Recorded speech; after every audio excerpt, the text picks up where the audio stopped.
मैं सतचित आनंद हूं, शुद्ध बुद्ध आत्मन हूं। मुझे संसार के क्रियाकलापों से क्या, जगत के सब व्यापार मायावी हैं। मुझे किसी की निंदा नहीं छूती और न स्तुति। मैं अमृत पुत्र हूं, यह मेरी अपनी अनुभूति है जो सदा बनी रहती है। आपके इस धर्म चक्र प्रवर्तन के महत् कार्य में मैं आपको सहयोग देना चाहता हूं और जगती के क्षितिज पर धर्म ध्वज को लहराते देखना चाहता हूं। अतः आपसे एकांत में भेंट की आकांक्षा है। पंडित मनसाराम शास्त्री।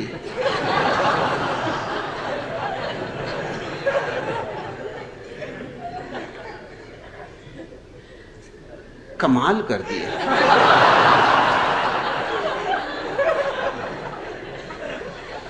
अब जब सारा जगत माया ही है तो तुम किस जगती के क्षितिज पर धर्म ध्वज को लहराते हुए देखना चाहते हो?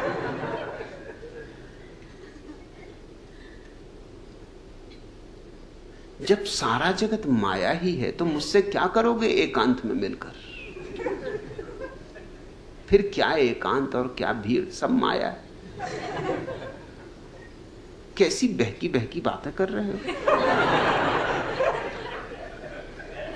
मगर काशी निवासी हैं पंडित मनसाराम शास्त्री। काशी निवासियों से और इससे बेहतर कुछ आशा नहीं।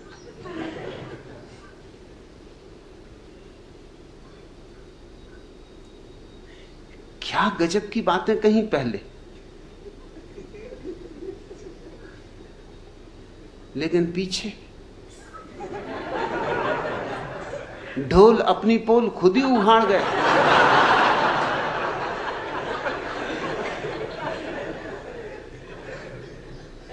एक युवती मनोवैज्ञानिक के पास पहुंची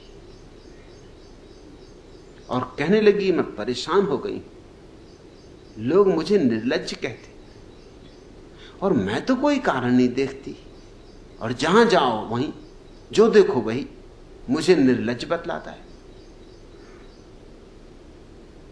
तो आप मुझे बताएं कि क्या मेरी निर्लज्जता है, क्या मुझ में कमी? मैं सुधार करने को तैयार हूं। मेरी जिंदगी दूभर कर दी इन लोगों ने। उस मनोवैज्ञानिक का, देवी पहले मेरी गोदी से उतर के सामने की कुर्सी पे बैठो, फिर आगे बात हो।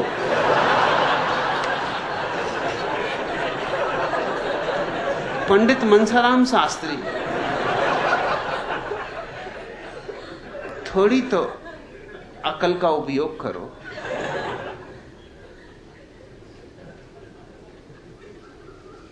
तुम ही सबको देख के तुम्हें भैंस को बड़ा कहने लगा, अकल से भी बड़ी भैंस। क्या प्यारे प्यारे शब्द तुमने कहे, सब उधार। मैं सच्चित आनंद हूं। भैया यहां कैसे आए, काहे के लिए आए? काशी से यहां तक का कष्ट किया, माया में यात्रा करते शर्म नहीं आती?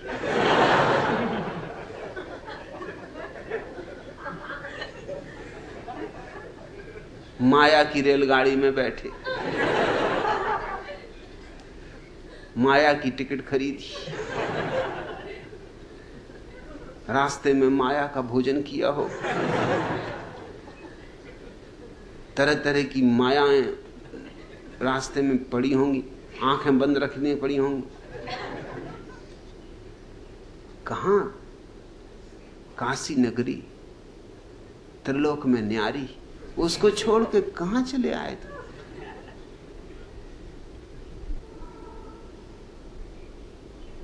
यहां पूना में क्या कर रहे हो?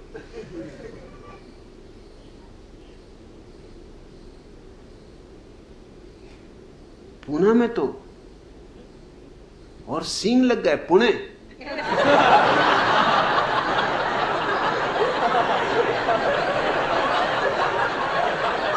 जैसे गधे के सिर पे सींग उगा, इधर को सींग मींग मार दे, सब माया बिखर जाए। ये तुम आए कहां? कहते मैं सच्चित आनंद हूं। अब क्या कमी रही? शुद्ध बुद्ध आत्मन। मुझे संसार के क्रियाकलापों से क्या? जगत के सब व्यापार मायावी। मुझे किसी की निंदा नहीं छूती और न स्तुति। मैं अमृत पुत्र हूं।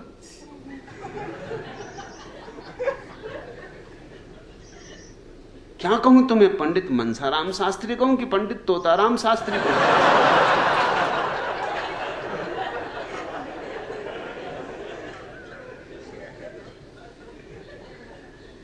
और फिर पीछे से सारी बात गड़बड़ हो गई। वो हो ही जाती, लाख छिपाओ बात खुली जाती। हाथी भी निकल जाए तो पूंछ अटक जाती।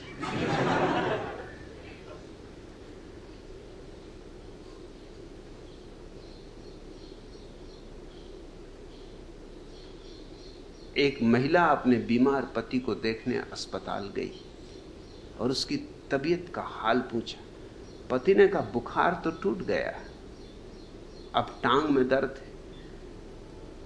पत्नी बोली लल्लू के पापा घबराओ मत जी, अरे जब बुखार ही टूट गया तो टांग भी टूट जाएगी।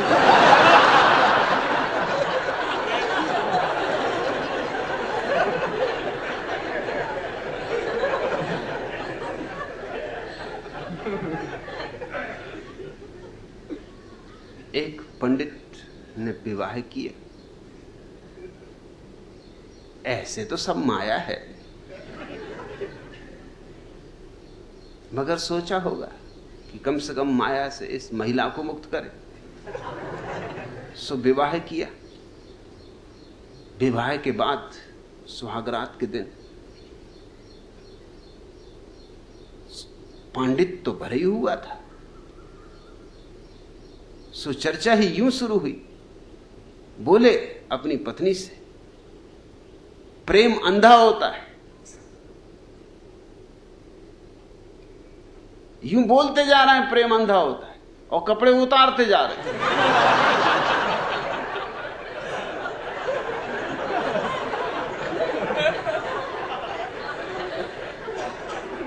पत्नी ने कहा होता होगा जी, पर पड़ोसी तो अंधे नहीं, पहले खिड़की का पर्दा तो गिरा दो।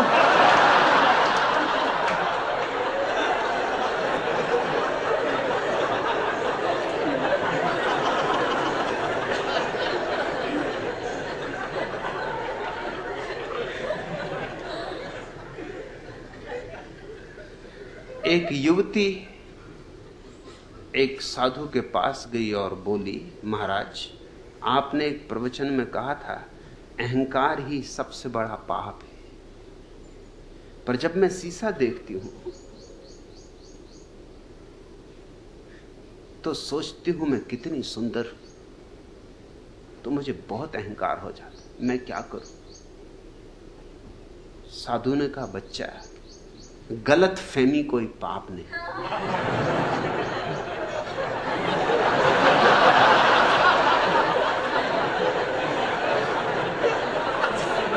पंडित मनसाराम शास्त्री, हे काशी निवासी तोताराम,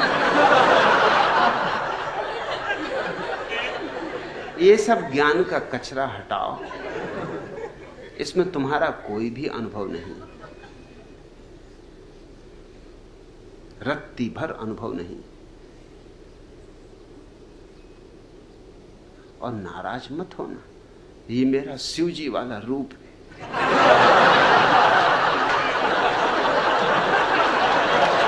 ऐसे तोड़ूंगा।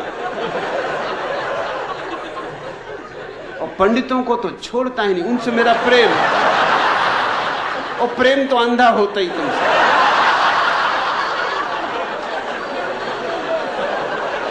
पंडित मेरे हाथ में पड़ जाए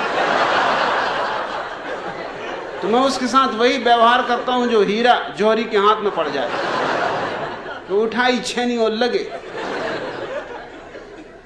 अच्छे आ गए, एकांत में तो देखेंगे, पहले यहां भीड़ में तो देखेंगे। अगर बचे रहे तुम तो एकांत में भी देखेंगे।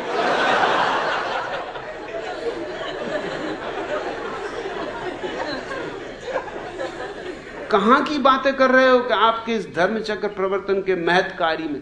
अरे इस मायावी संसार में कोई महत्कारी होता है कि कोई धर्म चक्र प्रवर्तन होता है? सब खेल है भैया।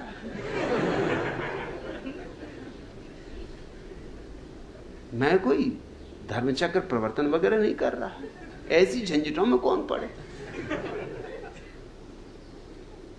अब चक्र घुमाते रहो, सुदर्शन चक्रधारी बन जाओ, जब 24 घंटे मुरली बजाओ, मुरली वाले बन जाओ।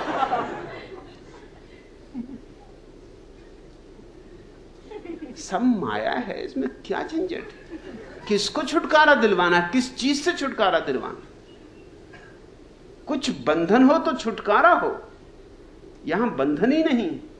लोग तो मुक्त हैं ही, ये सब मुक्त पुरुष बैठे हुए। तुम किसी से भी पूछ लेना, कोई भी कह देगा मैं सच्चित आनंद शुद्ध बुद्ध आत्मन। यहां मेरे पास बुद्धों की जमात। यहां कभी कभी कोई बुद्धू काशी से आ जाता, बात मगर वो अपवाद, अन्यथा यहां बुद्ध पुरुष बैठे हुए। देखते हो कैसे प्रसन्न हो रहे हैं वो देख के।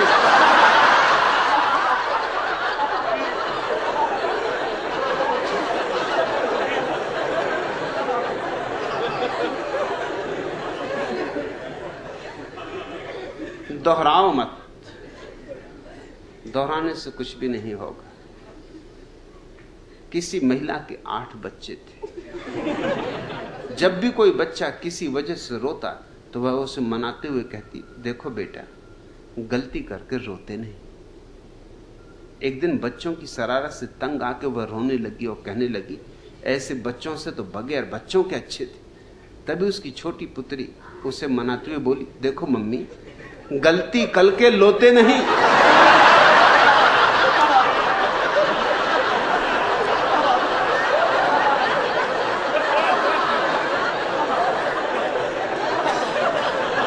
सुनते सुनते बेटी भी सीख गई ज्ञान की बात। अब काशी में तो ये वचन हवा में डोल रहे हैं, जहां जाओ वहीं बच ही नहीं सकते। मैं अमृत पुत्र हूं, न निंदा छूती न स्तुति, तो क्या क्या छूता तुम? कुछ छूता है कि नहीं?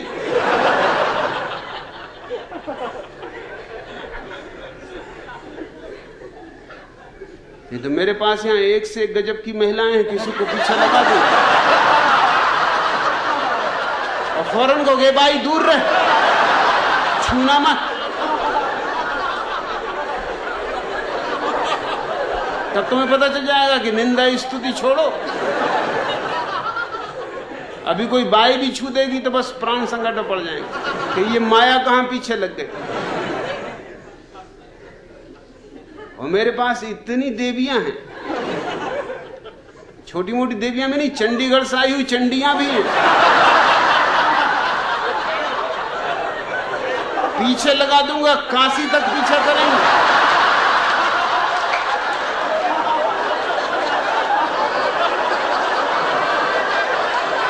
और जब तक पैर छू के न गाओगे श्री गुरुवे नमः, तब तक पीछा नहीं छोड़ेंगे।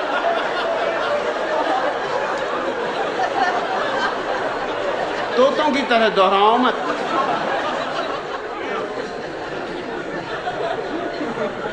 आदमी की तरह बातें करो।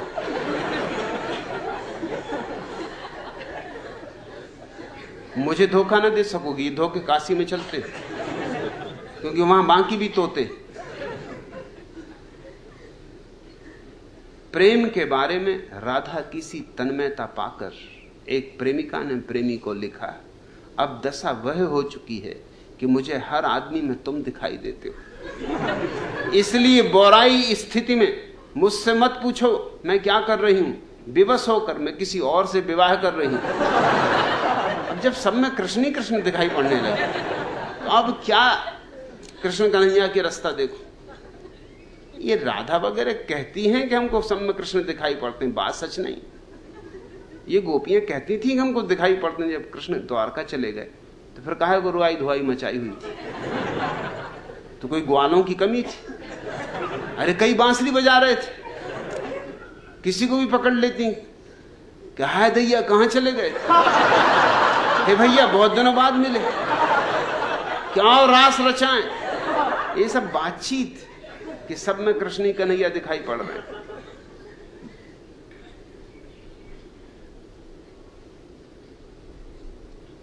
तुम जब तक अपने इस व्यर्थ के ज्ञान से मुक्त ना होगे तब तक सार्थक दिशा में कोई यात्रा नहीं हो सकती। इस जीवन में अज्ञान नहीं भटकाता लोगों को, मेरे देखे ज्ञान भटकाता है। और तुम्हें उपनिषद का वचन याद दिलाऊं, पंडित हो, तुमने पढ़ा होगा मगर समझा नहीं होगा। पंडित कभी समझते ही नहीं, उनका काम पढ़ना। यंत्रवत उपनिषद का वचन है, अज्ञान तो भटकाता ही, लेकिन ज्ञान महा अंधकार में भटका देता है। क्या अद्भुत लोग रहे होंगे। अब ये उपनिषद के ऋषि को अगर कच्छ जाना होता, बिल्कुल नहीं जा सकते कि यहां कहां चले आ रहे, खतरा पैदा हो जाएगा संस्कृति को। ये उपनिषद के ऋषि को तुम जीने देते, जो कह रहा है कि अज्ञान तो निश्चित ही अंधकार में भटकाता है, लेकिन ज्ञान महा अंधकार में भटका देता है।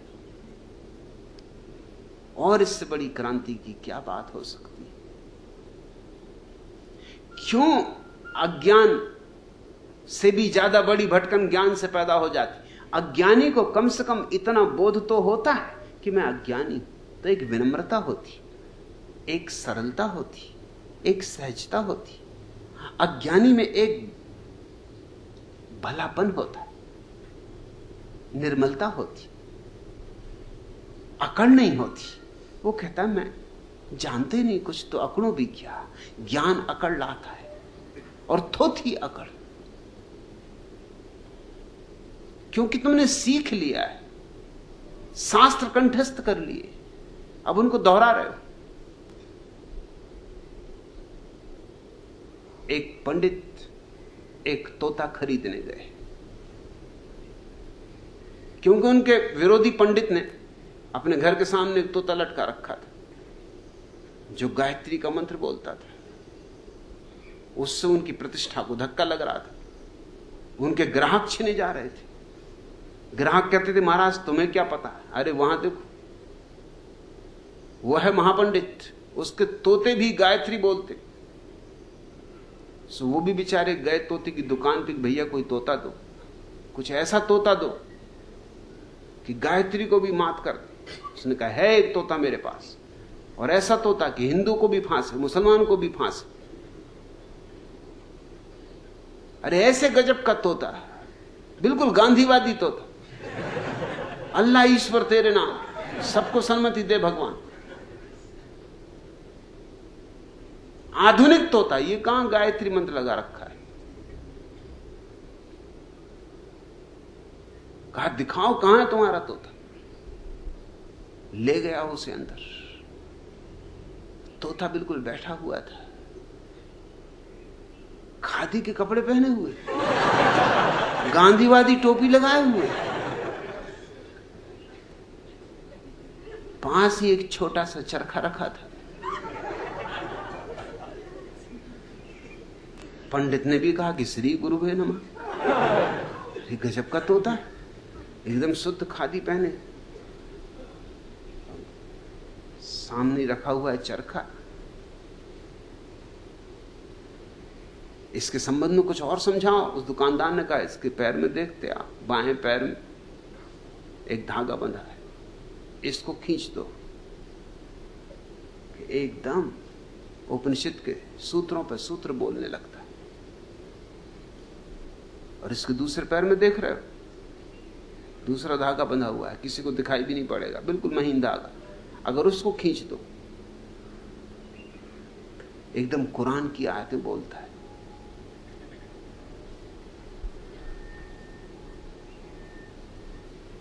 मुसलमान आए तो ये खींच देना, हिंदू आए तो ये खींच देना, दोनों पे तुम्हारा कब्जा हो जाएगा। हिंदू भी आएंगे, मुसलमान भी आएंगे, तोता तो गजब का है। एक बात पूछूं कि अगर दोनों धागे एक साथ खींच दूं तो?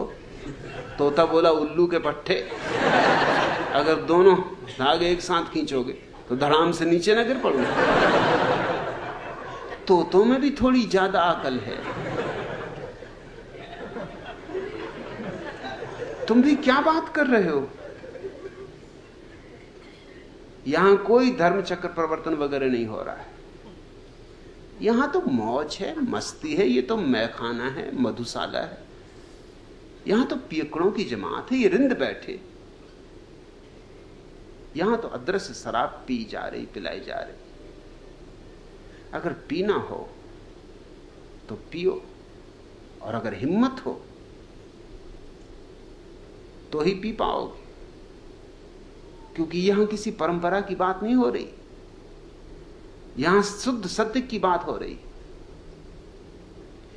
यहां किसी परंपरा का पोषण नहीं है, क्योंकि मैं मानता ही नहीं कि परंपरा और सत्य का कभी कोई संबंध होता है। सत्य तो सदा नूतन होता है, नित्य नूतन होता है, जैसे सुबह की ओस के कण इतना ताजा होता है। ये तुम बकवास छोड़ दो कि मैं सच्चित आनंद हूं, शुद्ध बुद्ध आत्मन हूं, मुझे संसार के क्रियाकलापों से क्या। अभी बहुत तुम्हें संसार के क्रियाकलापों से मतलब, अभी तुम जगती के क्षितिज पर धर्म ध्वज को लहराते देखना चाहते। अभी झंडा ऊंचा रहे हमारा, तुम्हारी बुद्धि वहीं अटकी। और झंडा वंडा किसको ऊंचा करना, डंडा ऊंचा करना रहता लोगों को, झंडा तो बहाना है।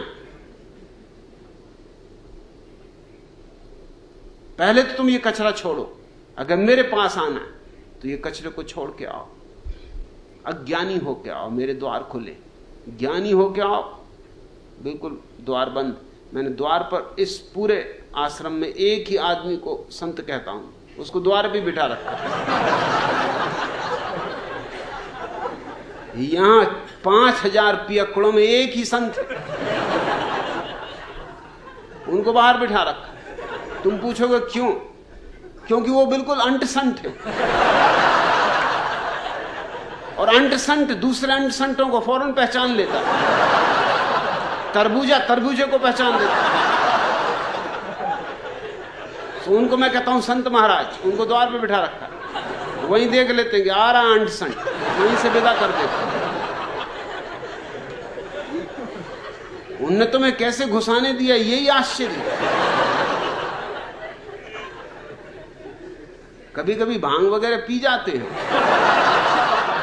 अब संत ही हैं तो संतों का क्या, संत और भांग ना पिए।